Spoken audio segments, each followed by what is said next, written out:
Welcome to the last breakfast. Please enjoy the video. You start by confirming the exact HP model and plugging in the laptop. This prevents power loss during driver installs. Next, make sure you have a stable internet connection. Wi-Fi is fine, Ethernet is better. Open HP Support Assistant. It centralizes HP drivers and firmware. Once done, let the assistant detect your device so it lists recommended updates. Make sure to keep other apps closed to avoid conflicts. This speeds detection and reduces restart loops.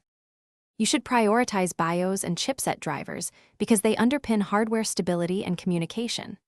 After detection, download each recommended driver one at a time. This reduces version conflicts and makes troubleshooting easier if something fails.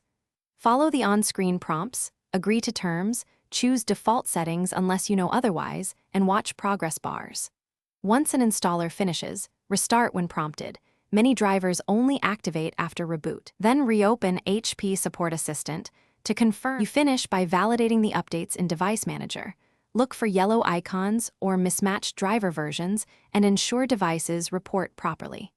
If a device misbehaves, use Device Manager to roll back the driver or reinstall the last working driver from HP's manual downloads.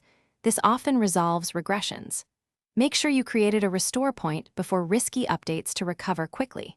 If problems persist, document error messages and contact HP support for guided recovery.